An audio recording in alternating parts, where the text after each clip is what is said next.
Bonjour, on a vu jusqu'à présent donc ce qui concernait les polygones. Si on applique rapidement ça à des points, par exemple, admettons qu'on ait des affaires criminelles qui se sont passées en ville, donc on connaît la localisation et sur lesquelles on a quelques informations. Alors pour ça, on va créer une nouvelle couche, on va refaire ajouter une couche shapefile, comme on l'avait fait pour les surfaces. La différence, donc je sais pas, tiens, on va toujours lui donner le nom, hein, admettons crime, et la différence c'est que donc ici on va pas mettre polygone, on va mettre point. D'accord? On clique sur point, on fait OK, j'ai donc une nouvelle couche ici. Pour mettre donc mes points, pareil que pour les polygones, on clique bien sur le crayon, et attention, maintenant que vous avez plusieurs couches, par exemple si je veux modifier les polygones, vous voyez, il faut bien que je resélectionne polygone. Si j'ai la couche point sélectionnée et que je veux bouger les polygones, je peux toujours essayer, j'y arriverai pas, hein, vu que je ne peux bouger que ce qui est sélectionné. Donc j'ai bien ma couche point, je clique sur l'outil d'édition, et ici, vous avez des points avec un petit plus, ça veut dire donc que je vais rajouter mes points. Donc par exemple, admettons qu'il y en ait eu un là, hop, je clique, il me demande son identifiant, donc je repars de 1, donc c'est le point numéro 1, vous voyez, ça fait un petit point vert, admettons il y en a eu un là, 2, bon allez, je vais en faire, admettons je vais en faire 8, 3, 4, 5, 6, 7, et 8 ici. Voilà. Si je veux maintenant que ces points évoluent, soit je fais donc mon double-clic et je vais en symbologie, symbole unique, et je peux du coup changer leur couleur, je peux changer leur taille. Donc vous voyez, je fais appliquer et hop, j'ai changé. Si vous voulez avoir le meilleur en termes de précision, vous cliquez toujours sur le dessous là, pas sur le premier symbole, sur symbole simple. Vous voyez, vous pouvez choisir, est-ce qu'on va lui mettre un contour avec des pointillés, ce qu'on va faire, vous voulez faire un cœur, hop, bon, évidemment vous ferez pas ça pour le mémoire, c'est pas très expressif, mais vous voulez changer votre point en carré, hop, faites un carré. Bien, vous avez toute une liste donc, que vous pouvez récupérer. Si jamais vous voulez que ces différents points aient une apparence différente en fonction de données que vous avez. Donc on fait pareil que pour les polygones. Vous voyez, j'ai créé déjà un fichier Excel. Dans ce fichier Excel, à l'intérieur, qu'est-ce que j'ai mis hop, oui, vous voyez, si je sélectionne un fichier et que je fais ça ouvrir la table d'attributs ici, là, ça me dit que à l'intérieur, pour chaque point, j'ai le champ ID, donc là j'ai mis nom de l'accusé, nom de la victime, type de crime et nombre de témoins. Donc quand c'est du texte, ça va à gauche, quand c'est des chiffres, ça va à droite. Donc vous voyez, il y a un seul témoin, c'est l'ID numéro 1 et c'est Patrice qui a volé Jeanne. D'accord? Et donc dans mon fichier Excel, il y en a 1, 2, 3, 4, 5, 6, 7, 8, c'est bon. Donc j'ai fait 8 points, j'avais 8 éléments dans mon fichier Excel, ça va, je me souvenais bien. Donc admettons par exemple que je veux que tous les points qui correspondent à des insultes soient des croix rouges, et que tous les points qui correspondent à des vols soient des ronds verts. Admettons.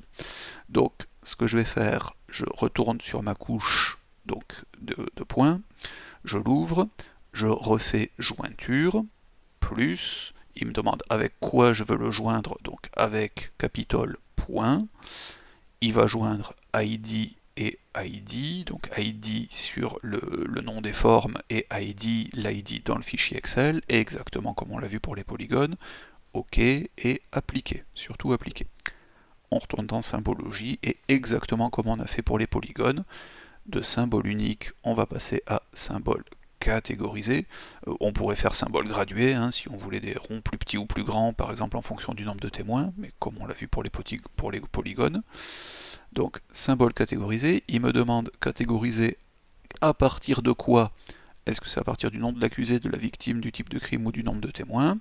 On a dit que c'était en fonction de si c'était des vols ou en fonction de si c'était des insultes.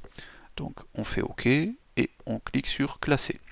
Et il me dit qu'il voit dans le type de crime que soit insulte, soit vol, vu qu'en effet, il n'y avait que ça, il n'y avait que ces deux types de crimes dans mon fichier. Donc maintenant, si je veux changer le symbole, je ne me souviens plus exactement de ce que j'avais dit, donc bon, insulte, je clique sur le symbole. Admettons que pour les insultes, je crois que j'avais dit que je voulais des croix rouges. Alors, donc rouge, très bien. Hop, je vais aller chercher du rouge, je fais OK, ça c'est bon. Je veux que ce soit une ligne continue, hop, c'est une ligne continue. Et je veux que ce soit une croix, pour l'instant c'est un carré. Alors pour faire une croix, vous voyez que il y a des croix très fines. Sinon, si vous voulez plus épais, vous pouvez très bien cliquer sur le plus et vous pouvez lui faire une rotation. C'est-à-dire que donc, vous avez un ici, donc rotation. Si je mets 45 degrés, vous voyez un plus que j'ai fait tourner de 45 degrés, ça devient une croix. Ok, donc je fais OK, et donc tous les crimes qui correspondent à des insultes seront des croix rouges. Pour ce qui est des vols, pareil, si je veux que ce soit, je sais pas moi, des carrés verts, hop, on va dans le vert, OK. Bon, alors on avait déjà un carré, mais si j'avais voulu que ce soit autre chose, je faisais ça, je fais OK. Ici, c'est toutes les autres valeurs, mais quand il n'y en a pas, on s'en fiche, ça ne va rien changer. Si on veut, on peut l'enlever. Et donc maintenant, si je fais appliquer, bien vous voyez que tous les endroits où il y avait dans ma table Excel des insultes, c'est devenu des croix rouges.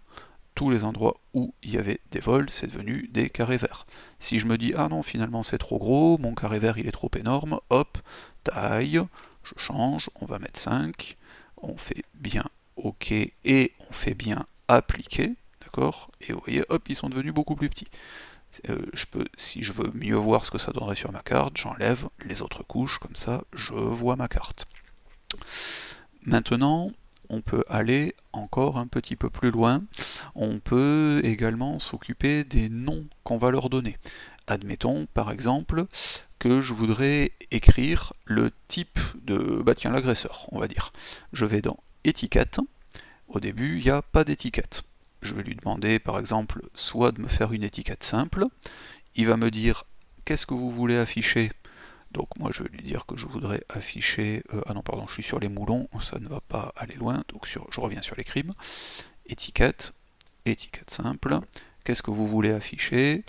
Je veux afficher le nom de l'accusé. Je peux très bien lui dire que je veux changer de police d'écriture, que je veux que ce soit écrit plus grand ou plus petit, que je veux qu'il y ait un tampon par exemple. Un tampon, ça permettra que autour du texte, vous ayez une zone blanche qui permet de beaucoup mieux lire pour éviter d'avoir directement votre truc écrit en noir. Si en dessous vous avez je sais pas, un polygone qui est marron ou qui est très foncé, ça va faire noir sur noir, alors que là, hop, ça le détourne avec un petit peu de blanc autour et on y voit beaucoup mieux.